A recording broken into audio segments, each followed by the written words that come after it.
Hi, this is Rekha Mishra presenting before you the lesson of Class 12 Geography, Book 2, Chapter 2. Name of the lesson is Migration, Types, Causes and Consequences. So, migration has been an integral part and a very important factor in redistributing population over time and space. The history of India is a history of waves of migrants coming and settling one after another in different parts of the country. हमारा जो migration है या प्रवास जिसको कहते हैं, ये हमारे देश के लिए एक बहुत ही महत्वपूर्ण फैक्टर है। क्यों? क्योंकि इसने हमारे देश की जनसंख्या को सदैव से प्रभावित किया है। हमारा जो इतिहास है, यदि उस इतिहास को देखें तो हमारे यहाँ सदियों से विदेशी आकर बसते रहे और इनके कारण हमारी जनसंख्या में परिवर्तन होता रहा है।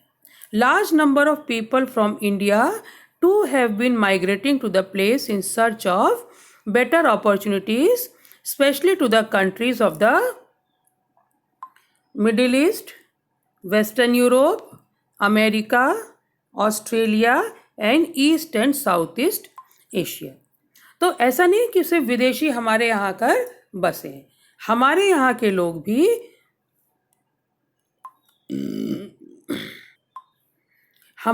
के लोग भी बड़े पैमाने पर विदेशों में जाकर बसे हैं। और स्पेशली कहाँ जाकर बसे हैं?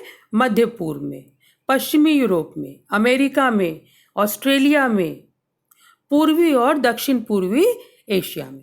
तो इन देशों में हमारे देश के लोग भी बड़े पैमाने पर जाकर बस गए हैं। Now migration. Census contains information about migration in the country.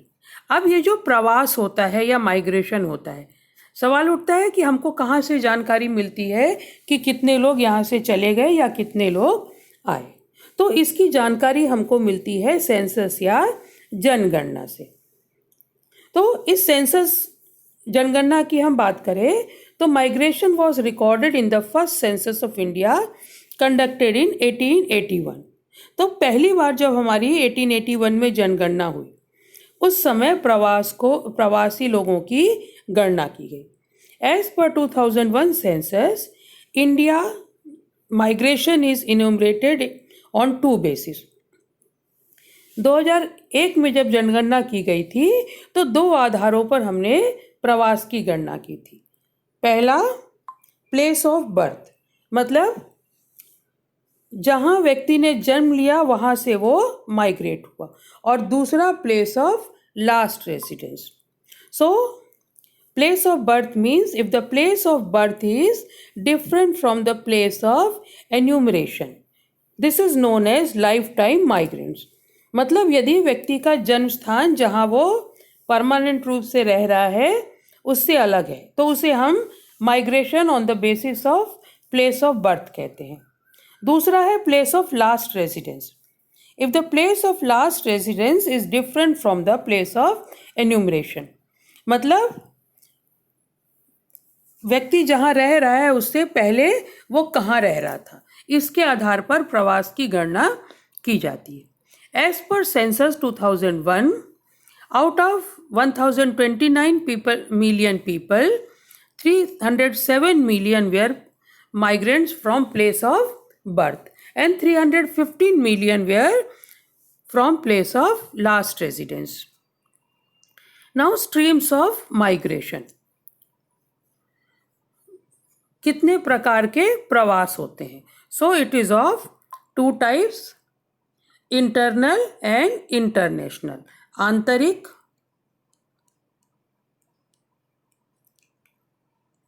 प्रवास और इंटरनेशनल या विदेशी प्रवास। Internal migration would be with in the country and it is of 4 types. जो आंतरिक प्रवास होता है ये देश की सीमाओं के अंदर होता है और 4 प्रकार का होता है। कौन से 4 प्रकार है? पहला, रूरल टू रूरल, मतलब गांव से गांव की ओर। दूसरा, रूरल टू अर्बन, मतलब गांव से शहर की तरफ। Third is urban to urban, मतलब एक शहर से दूसरे शहर की तरफ। और चौथा है फ्रॉम अर्बन टू रूरल, मतलब शहरों से गांव की तरफ। During 2001, out of 315 million migrants, according to place of last residence, 98 million had changed their residence in 10 years. तो यदि हम 2001 की जनगणना देखें तो 98 मिलियन लोगों ने पिछले 10 साल में अपना पुराना निवास स्थान बदल लिया था। Out of this 81 million were intrastate, इसमें से भी 81 मिलियन जो थे वो राज्य की सीमाओं के अंदर ही प्रवास हुए। Most of these migrations were by the females due to marriage. अब इनमें जो मैक्सिमम माइग्रेशन था एक राज्य की सीमा के अंदर, ये बेसिकली महिलाओं के द्वारा था। अब इसका कारण क्या था कि जनरली शादी के बाद महिलाएं अपने पति के घर जाकर रहने लगती है, तो इसलिए जो एक राज्य की सीमाओं में माइग्रेशन हुआ वो बेसिकली उसकी क्वांटिटी महिलाओं की ज़्यादा थी। Mostly it was short distance in intra and interstate migration. और ये जो महिलाओं का माइग्रेशन था ये बेसिकली कम दूरी के लिए हुआ, भले ही वो राज्य की सीमाओं के अंदर हो या राज्य की सीमाओं के बाहर हो, लेकिन बहुत ज़्यादा दूरी के लिए ये माइग्रेशन नहीं हुआ। Then mostly men migrate due to economic reason from rural to urban stream into of interstate migration. जो दूसरा माइग्रेशन था बेसिकली वो पुरुषों के द्वारा हुआ और इसका कारण आर्थिक रीज़न था। जॉब की तलाश में, रोजगार की तलाश में पुरुष जनसंख्या जो थी वो गांव से शहरों की तरफ दूसरे राज्यों में माइग्रेट कर गई। Now difference between internal and international migration. Internal या घरेलू प्रवास जिसको कहते हैं या आंतरिक प्रवास, और इंटरनेशनल या विदेशी प्रवास। तो internal migration is which take place within the country. जब देश की सीमाओं के अंदर प्रवास होता है, एक राज्य से दूसरे राज्य में जा रहे हैं या एक स्थान से दूसरे स्थान में, that is called internal migration. And international migration means people migrate from one country to another. Now internal migration does not change the size of population. Internal migration या घरेलू प्रवास जो होता है ये जनसंख्या की मात्रा को परिवर्तित नहीं करता है, but international migration change the size of population. लेकिन जब विदेशी प्रवास होगा तो जनसंख्या की मात्रा में परिवर्तन आ जाएगा। Under internal migration, people move from rural to urban.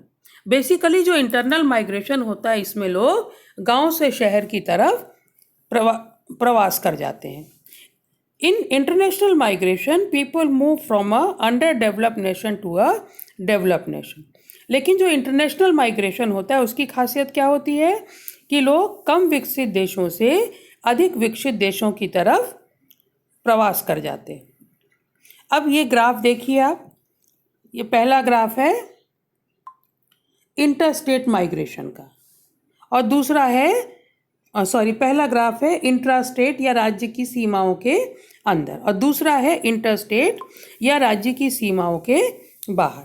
तो आप देखेंगे कि जो राज्य की सीमाओं के अंदर प्रवास है इसमें महिलाओं का जो प्रतिशत है ये पुरुषों की तुलना में ज़्यादा है। लेकिन यदि राज्य से बाहर का प्रवास देखें तो पुरुषों का प्रतिशत महिलाओं की तुलना में ज़्यादा है। मतलब यह हुआ कि एक राज्य के अंदर महिलाओं का आवागमन या प्रवास ज़्यादा है और राज्य के बाहर जाने वाले में पुरुषों की संख्या ज़्यादा है। Now international migration would be out of the country and into the country from other countries. तो अब ये जो विदेशी प्रवास होता है या इंटरनेशनल माइग्रेशन होता है ये दो तरीकों से हो सकता है। या तो हमारे यहाँ से लोग विदेशों में जाकर रहे या विदेशों के लोग आकर हमारे यहाँ बस जाए। India census of 2001 According to that census, more than 5 million people migrated to India from other countries. Bharat की यदि हम 2001 की जनगणना को देखें तो लगभग 5 मिलियन लोग हमारे आसपास के देशों से हमारे यहाँ आ गए. Out of this 96% came from the neighbouring countries. इसमें से भी जो हमारे पड़ोसी देश थे, जैसे बांग्लादेश है, पाकिस्तान है, नेपाल है, इनसे आने वाले लोगों की संख्या अधिकतम थी.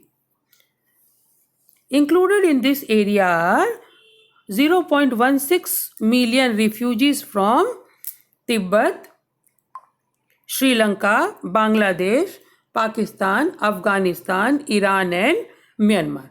तो इस 96% में वो लोग भी शामिल हैं जो रिफ्यूजी या शरणार्थी के रूप में तिब्बत से, श्रीलंका से, बांग्लादेश से, पाकिस्तान से, अफगानिस्तान से, ईरान से या म्यांमार से हमारे यहाँ आकर बस गए.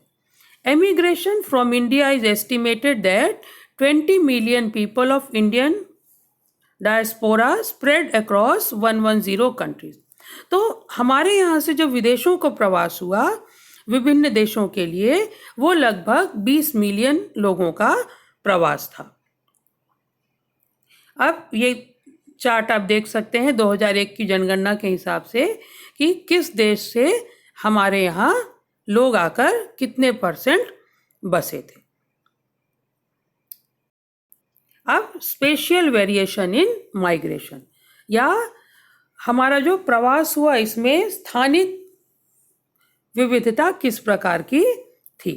तो some states like Maharashtra, Delhi, Gujarat and Haryana, ये 4 स्टेट ऐसे थे which attract migrants from other state such as UP and Bihar. तो हमारे जो 4 राज्य थे, महाराष्ट्र, दिल्ली, गुजरात और हरियाणा, ये 4 ऐसे राज्य हैं जिन्होंने दूसरे राज्यों के लोगों को, खासकर यूपी और बिहार से लोगों को अपनी तरफ अट्रैक्ट किया. Maharashtra occupied first place in the list with 2.3 million net in migrants. इसमें भी सबसे ज़्यादा जो लोग आकर बसे दूसरे राज्यों से, वो महाराष्ट्र में बसे, और इसके बाद दिल्ली, गुजरात और Haryana. Other side UP and Bihar, which had the largest number of net out migrants from the state. दूसरी तरफ उत्तर प्रदेश और बिहार से सबसे ज़्यादा संख्या में लोग इन राज्यों की तरफ मूव कर गए. नाउ कॉजेस ऑफ माइग्रेशन, कि प्रवास के कारण कौन कौन से होते हैं.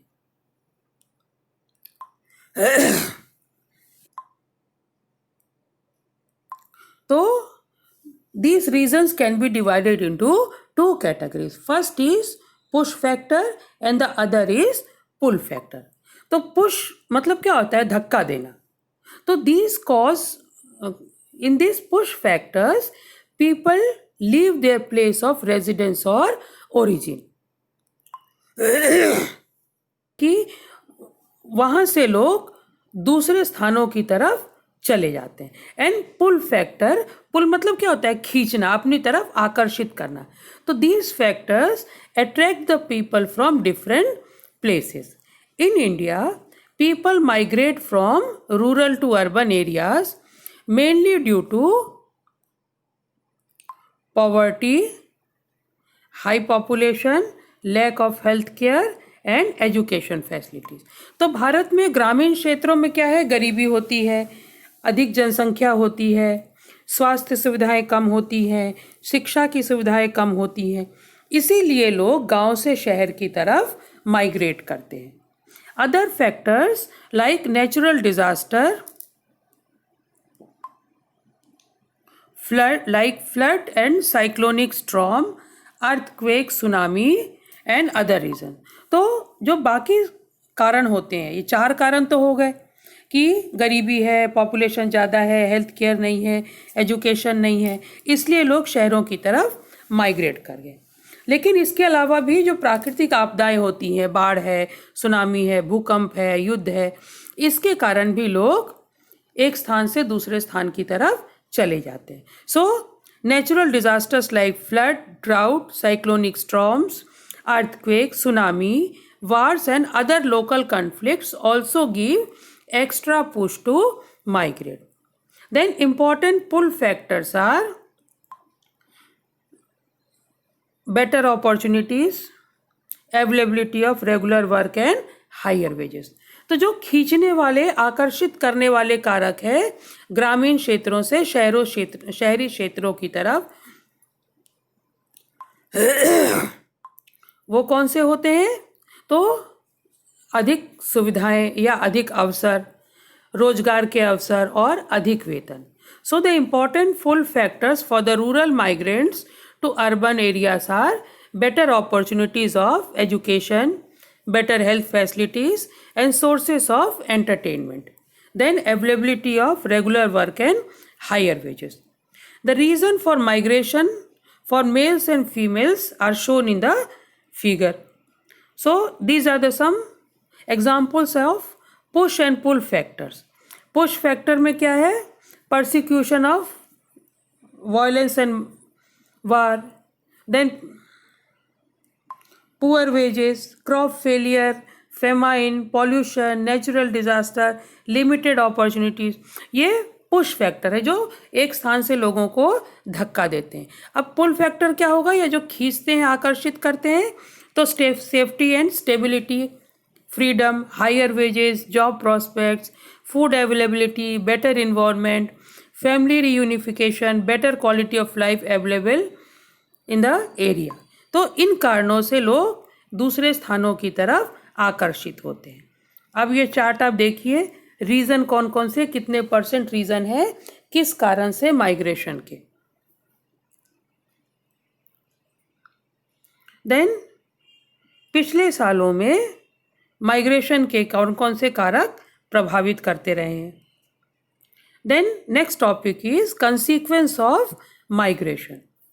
Migration is a response to the uneven distribution of opportunities on land.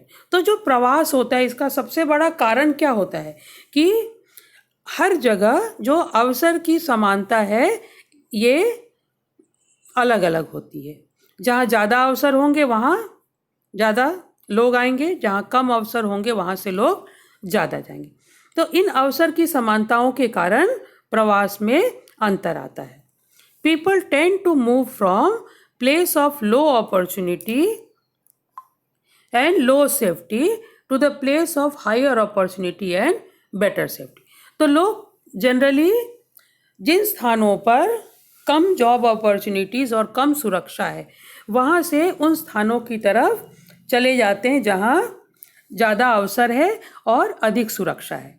It creates both benefit and problem for the area.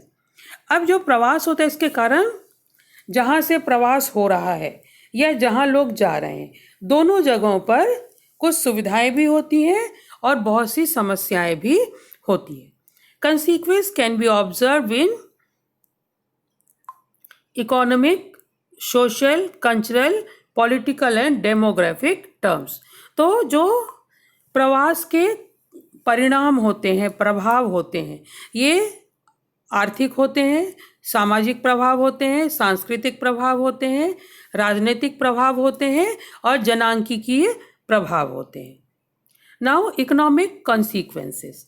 Major benefit is the remittance sent by international migrants. तो सबसे पहला फायदा क्या होता है? जो लोग विदेशों में जाकर बसते हैं वहाँ जो वो कमाते हैं उसमें से बड़े पैमाने पर विदेशी मुद्रा हमारे देश में भेजते हैं. Then in 2002, India receives $11 billion as remittance from international migrants. जो विदेशों में रहते अपने परिवार को पैसा भेजते हैं जो भारत की आमदनी में वृद्धि करता है.